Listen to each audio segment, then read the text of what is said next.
Hello, everybody. I'm Bob Boilen with All Songs Considered, and the tiny desk at NPR is my desk, which I missed like terribly, and hope to get back there soon someday. I'm really thrilled to bring somebody who's actually spent a good deal of times at at the tiny desk, an artist we've admired so much in NPR music for the last handful of years, 4 or so, Phoebe Bridgers.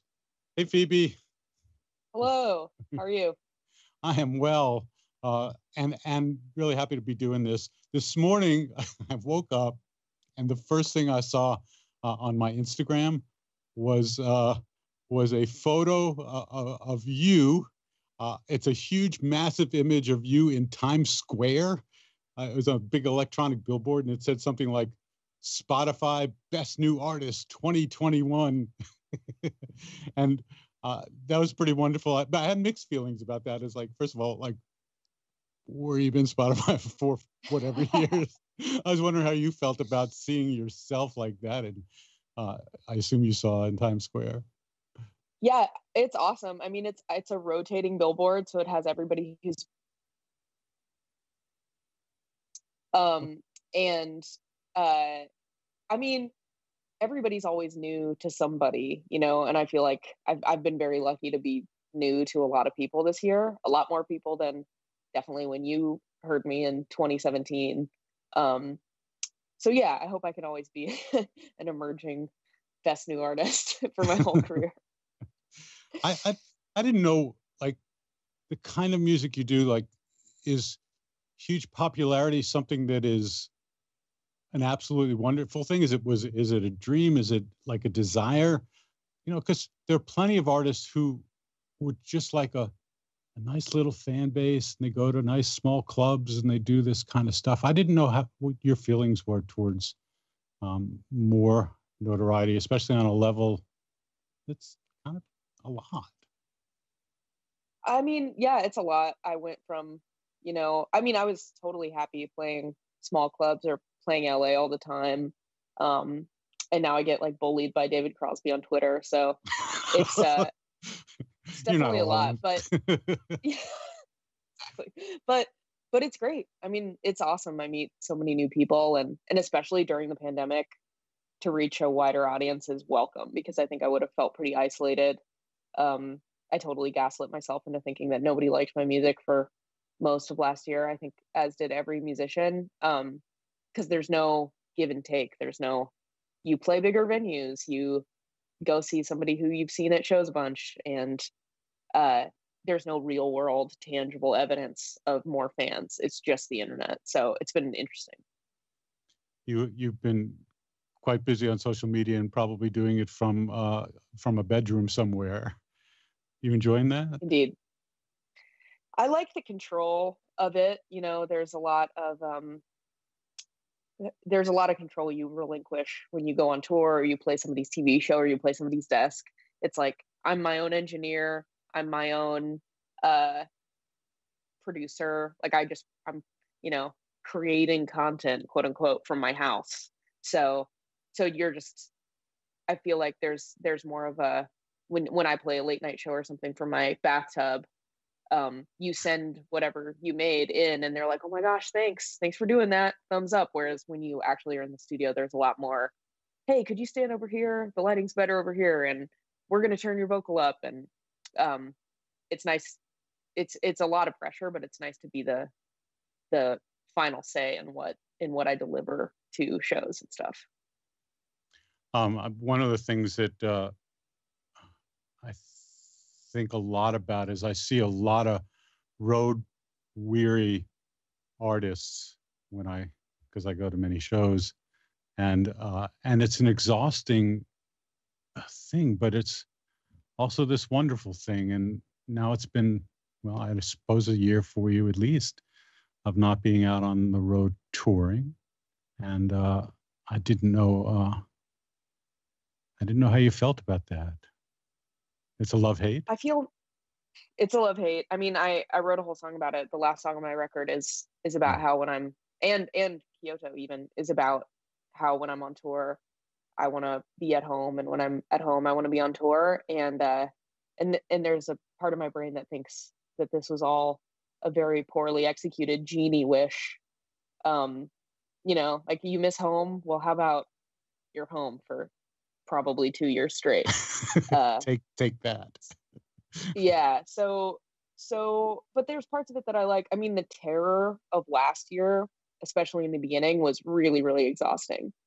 Whereas now there's kind of light at the end of the tunnel, and you can make sort of plans. And I don't know. I moved, and I got a new car, and I did all this stuff that was kind of backlogged, because I was on tour so much. And next time I go on tour, I'll definitely be really grateful. So awesome. I'd love to talk a little about songwriting, and sort of the things that when you started playing helped you kind of fine tune what you wanted to do with music. So I wrote this book called Your Song Changed My Life, which is how I met all these people in Ohio that we are talking with now. And so I love asking people about a song that changed their life. What would that be for you? Well, there were many songs that changed my life along the way. I think one of the first songwriters I ever listened to and resonated with on my own was Jackson Browne. And then that translated very, very quickly into Bright Eyes. And that I'm Wide Awake, It's Morning record totally shook up my whole world. And a lot of people gravitate towards First Day of My Life, but Lua was my favorite, which was like, what's a 13-year-old resonating with about cocaine abuse, you know? But I sure did. And what was the Jackson Browne song by the way? Well, I had For Every Man on my iPod Shuffle, and I really like his version of These Days. I love the Nico version too, but I love that record. And then I had Saturate Before Using, and I had like a live acoustic record that I really loved. Yeah. It took me like 30 years to realize that Jackson Browne wrote that, what I thought of as the Nico song. Totally.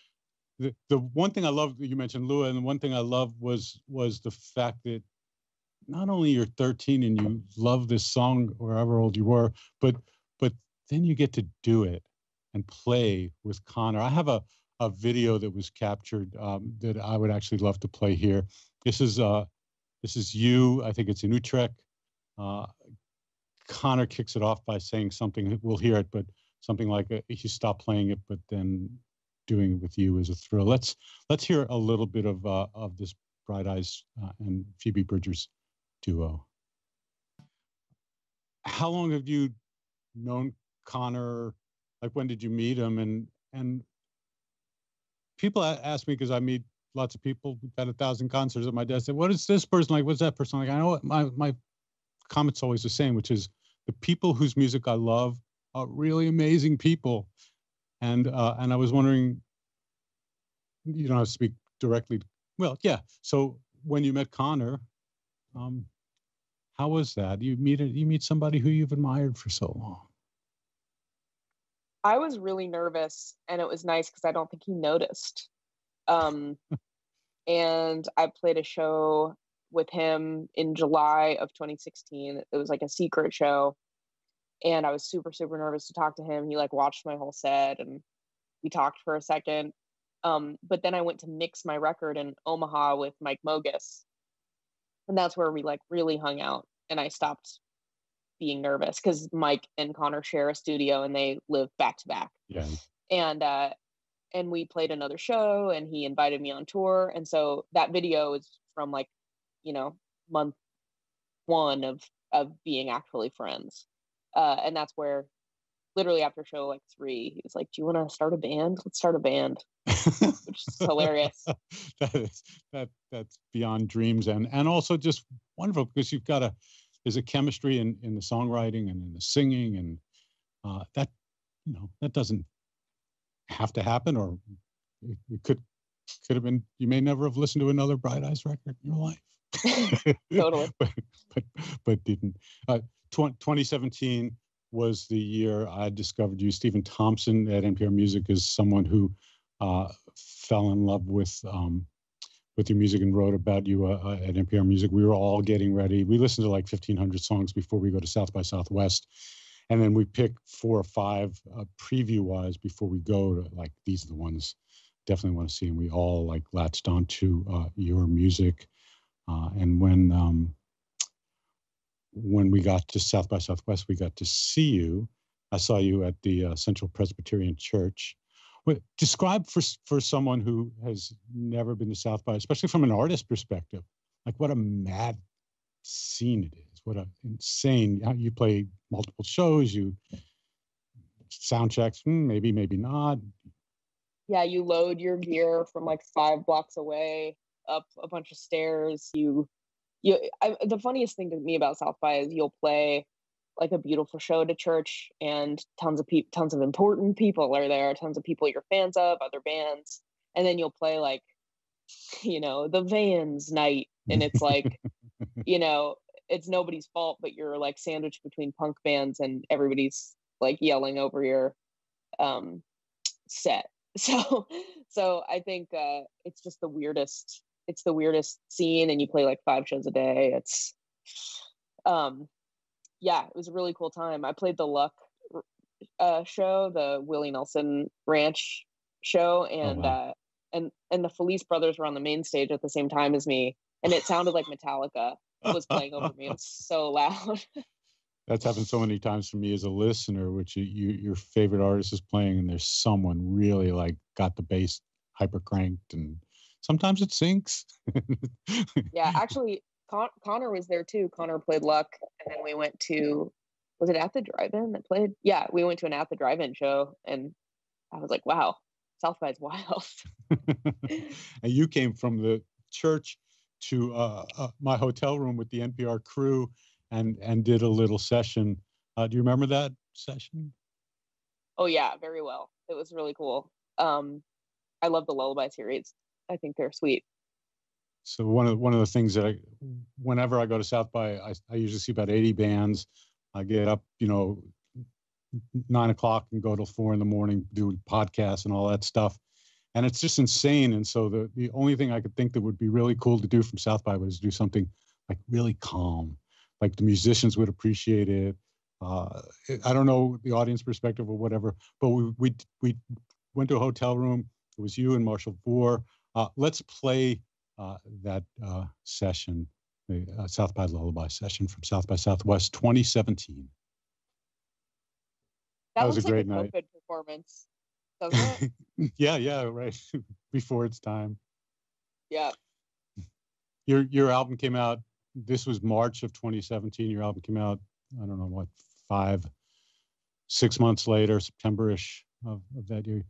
I don't know what part where you were in recording the album, but when someone records their first album, they don't usually get, Conor Oberst on their record or things. How did that whole process of recording and who's going to be on it come together? Can you recall? Yeah, I think it kind of fell together weirdly. Like Connor had recorded with Tony Berg before, who produced my record, and just kind of like people's involvement kind of grew along the way. I feel like we got the best stuff later in the recordings. But John Doe sings on that too, and he lives in Austin, so he actually like plugged in when I played the Luck reunion, the PA wasn't on and nobody noticed because that's how loud the main stage was. Like everybody thought I was super, super quiet. And then he just reached over and plugged in the PA. It barely made a difference, but I got some really, really cool people on the first record, and it felt just kind of it felt super magical and weirdly circumstantial. Like, oh, we should call John Doe. Oh, we should call Connor. And then he just agreed. Very weird, very weird. And arrangements and whatever happened organically in the studio? Yeah. Arrangements happened almost entirely in the studio. I was going to make my record on 4-track and just record acoustic songs. And then Tony was, he says all sorts of hilarious shit all the time, but I think he was like, it's not a proper song. Got to make it a proper song. And what would that mean to you? with a chorus, or what would that mean? Just more production. It didn't make any I sense to see. me in the Gotcha. beginning because I really love Nebraska, Bruce Springsteen. I love Yeah. kind of broken down acoustic records. And then Smoke Signals was one of the first ones where we were all like, oh wow, we actually don't have to do that much. There's not that much production on that song. There's just choices. Like the Twin Peaks guitar and Rob Moose, and Mm-hmm. there's not very much. Garden Song is similar on the second record where it's just super sparse, but production meant someone saying, hey, we need something here, we need something here, and then that's it. It doesn't have to always be me and an acoustic guitar. And hearing this for the first time in your life, hearing your songs done that way, love, ambivalence. Love, for sure. It it turned me away from kind of the I'm an alt singer songwriter.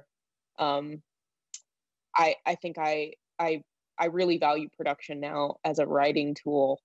I will now kind of half write a song and then bring it into the studio to see what happens when we record it and see if it sparks anything else. And that's the way I love to work since that first experience making the first album. That's awesome. It's my favorite way to work too, because some people hear everything in their head, and I just, like, my mind is blown when I hear an artist say, oh yeah, so then it's just execution. But the other thing, what you're talking about, is a creative process with people, and how wonderful that can be. So you came, you mentioned Rob Moose, is a Moose, and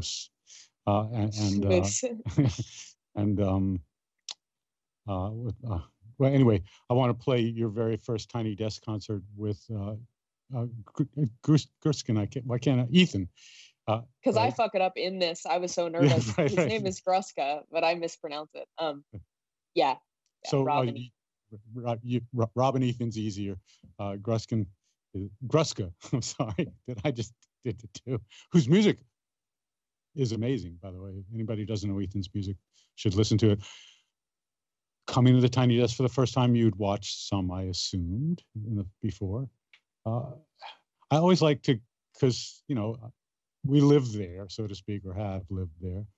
And what it's like to walk into that. Is it what you imagined? Do you remember that first impression, or? Yeah, it's kind of terrifying because it's not a show. Like when you're playing a show, the audience is obscured with floodlights, basically. And this is like middle of the day. You're staring up. You can read everybody's expression. And I remember Matt from the National was like, it's way more nerve-wracking than a late night performance, because a late night, technically you can go back and say, let's redo that. And this feels much more live. I've never redone one. I think you can if there's like an absolute emergency, but it feels pretty high stakes. Like it feels like whatever you do now is what's going to go on the internet. So I was very nervous. I can hear it in my own voice in pretty much every Tiny Desk. Oh, there we go. Here it is. You came back with two artists who I so dearly love, and both Lucy Dacus and Julian Baker, in a project that just blows my mind. One of the things that I truly love about you is not only do you like sing with another person, but you really work with them and you work off them. And there's not a big ego thing that happens when I see you working with other people. It's not like, oh, I'm going to put my stamp on this thing and I'll bring in somebody else. And that's hard to do as an artist, especially an artist with, you have I think a vision, and your music has a vision, but what you do with other people is amazing. So talk a little about the Boy Genius Project, and it's really about what you bring out of Julian, or what Julian brings out of you, or what, Lucy might bring out of you. All those sorts of dynamics that happen that make it so good. It's hard with that band to even describe, because I don't think we've ever had a real band argument. I think we just get into the studio and we're all so excited to hear each other's ideas. which is pretty unique. Like, I don't know how you could. I'd already heard their records and formed a band with them with like complete and total trust. So I don't know how you could be from like a small town and start a band with your friends and have that same amount of trust because you haven't heard their music as much yet. I just trusted them so much, and we had 5 days to make a record. So we including the songwriting, or I mean, you yeah wow. Yeah, including. So we each brought 3 finished songs, and we helped each other with production and obviously sang on each other's pre-written songs, and then we wrote 3. It was just so easy. Like, I don't even know how to describe it. It was so easy. And even when we'd cover songs on tour, we just were all on the same wavelength. We did Cowboy Take Me Away, and we did a Killers song, and we were just like, yes, we're gonna do it. It was so fun. Do you sing differently, or did anything happen that you were like helped you grow up? Sounds a little too formal, but I just mean, you know, these are people who have their own ways of going about songwriting and solving problems of creativity. Anything you can tangibly say came out of that project for you? Yeah, well, we all, I don't know, like Julian was self-conscious of like putting her foot up on the monitor and taking a real guitar solo because she didn't want to look like a douchebag. And we were like, please do it. It's awesome. And then same with me kind of like belting. There's that Salt in the Wound song where Lucy and I are screaming at the same time. And we don't really do that in our own music. So I think it was just kind of pushing each other and not being afraid of being corny. Like, I love being corny. It's like one of my favorite things. And I think I learned that from that band. It's like you see somebody else do it and you just think it's cool, you know?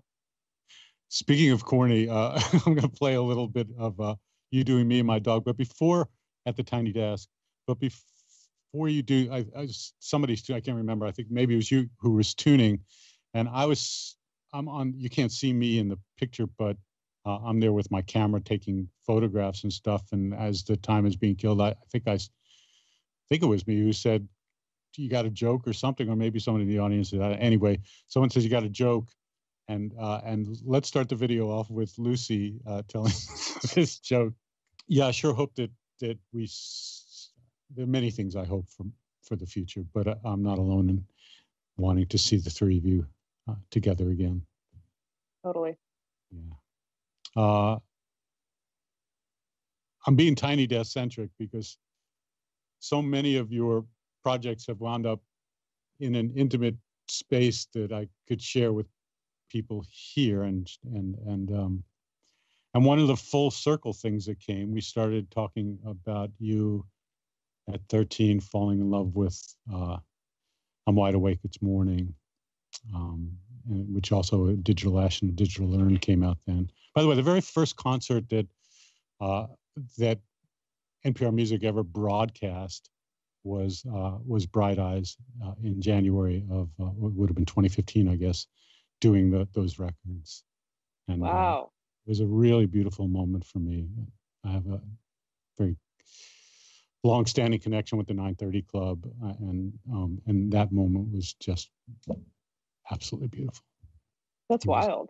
Insane. I'm sure that concert lives somewhere online as an audio concert.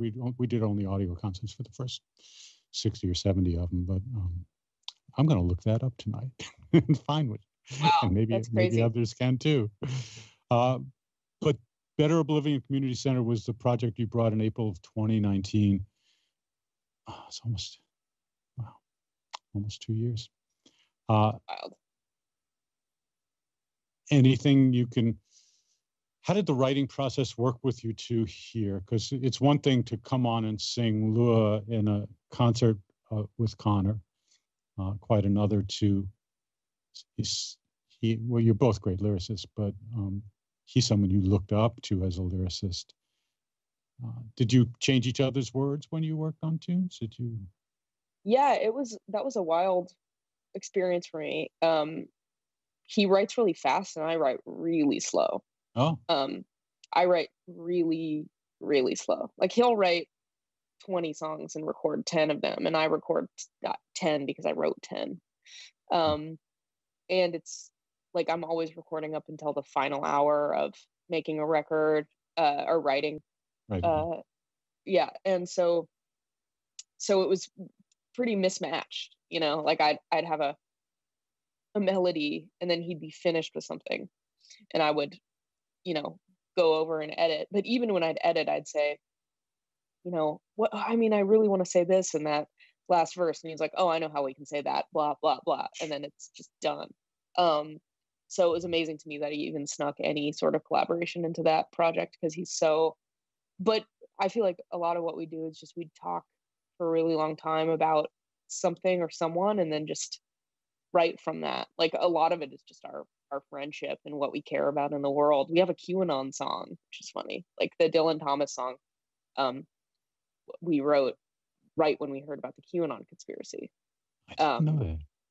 Yeah, isn't that weird? Because it's like huge, more huge than ever. It was kind of this small niche thing, and that we thought was so ridiculous. And we're just talking about politics. And I've never been a political writer. I've been a political person my whole life, but I've felt it's very daunting when you think about Woody Guthrie to try to explain yourself politically. And there can be kind of like a white savior, cringy, we are the world aspect to a lot of political writing. And he's always done it so well. And so kind of guiding me through that process was really magical. And is there anything there that you could share for songwriters who don't want to be cringy? I think it's just insert yourself in it, and don't talk like you're above it. I think that's the big one. Like that's really good. You know, like Woody Guthrie was always just like, I mean, the coldest Woody Guthrie songs, like his Deportees song, he's literally just laying out facts. And I think the way that political songs get cringy is if it's like, I'm better than you and you should know better or something. Whereas for Dylan Thomas, we kind of created a character. And then I'm, you know, we're both characters in that song, inserting yourself into the scene instead of kind of looking above it. At least that's what I feel like I've learned from that. And Desperacidos is one of my favorite bands, and he definitely manages to do that. And songwriting in general for him, I think he takes kind of like a, well, what would it feel like to be that person attitude. So empathy is really key. Yeah. Do you know if when he started writing songs, he was where you were? In other words, taking long times, or do you think it was something that was always natural and right? He was pretty prolific. I'm going to gather that I'm wrong about as I'm saying it. He probably was always a fast writer, but did you ever express that? Yeah, I think he was always really fast. I think that most of my friends are like, in the way that they grew up, songwriting was like, you know, the songs that I wrote, I'd throw them more away, and then the songs I chose were better and better. Whereas for me, it just like starts bad and then becomes a good song later. Like I don't really throw songs out. I just kind of keep rewriting them and rewriting them. And if something's not good, I just won't even finish it. But yeah, he was always that. I mean, there's some real tangible things that I learned as well, which is that I've totally stolen. Because he wrote on Punisher too. Like we had such a great experience that I just was like, fix this, you know. And he writes one page of lyrics, and then a second page of lyrics, or he'll write one page of lyrics, and then he'll make little edits, but just on the second page, and write the whole song out again with those little edits or phonetic differences, and then he'll do it over and over and over. And I do that all the time now. And you were doing this, so is handwriting something that you do and he does, or do you type? I've never written on a computer. I've only written on my phone when I'm walking, like little ideas, and then I have really weird cursive. It's on all my record covers, but nobody can read my writing, which is amazing because it's like I'm writing in code to myself. That's a good way to keep your ideas secret. Mm-hmm. We talked a little at the top about the idea of being home. You are out and about in many ways. You're doing photo shoots and other things. You feeling safe doing that stuff? How is that stuff working for you? Yeah, it's gotten so much more streamlined. I think, at the beginning of COVID, it was like, oh my God, my friend got a test. It was like very elusive, and now there's a place I go, and for PCR, the turnaround time is like 3 hours. I feel more comfortable with those than the rapid tests. Just because I do have a couple friends who've gotten false positives and had to shut whole productions down, and then turns out they didn't have it. So it's just getting easier, and then that price tag is just tacked on to things. You're like, well, there's going to be a tester there, and everybody's got to wait in their car, or whatever, or you got to get tested the night before. And there's a lot more trust. And then of course around Christmas time in LA, the epicenter, it was like nobody was doing anything, and that you just kind of have to like go with the flow. And I mean, I'm still not going to restaurants. I think that's scary. I'm ordering a lot of food, but I don't. I feel pretty safe. Not taking that mask off and being around a whole other people taking their masks off. Yeah. But you did you did a session in the summertime for us, which was a spectacular. I'll just back up 1 second. When we left the office March 13th, we knew we weren't going to do any more Tiny Desk concerts for a bit. And I figured out 3 or 4 weeks. And Soccer Mommy was to come in and do one the following week. And I called up and said, it's not going to work. We can't do that. You're going to be home. Why don't you just do one? And we started this home series, of which it was everything from Soccer Mommy in her bedroom playing on a guitar to what you and your bandmates did, which I think we'll go out on. But why don't you set the scene for your Tiny Desk home concert? Because it's unbelievable. Yeah. Yeah. So we were trying to think of things. My manager and I, Darren, were trying to think of things that we hadn't seen yet. And we were like, we should do the Oval Office. So we tried to find a studio in LA that would let us in that had an Oval Office. Wait a minute. Like, how many could there be? I mean, so many. Like, I mean, my dad used to work on movie sets, and I remember seeing 1 or 2 in my lifetime. So there were a couple. There you go. All right. But they were all shut down for COVID. And you have to kind of have a full staff to get in. It's not just like you can go in with your team or your band.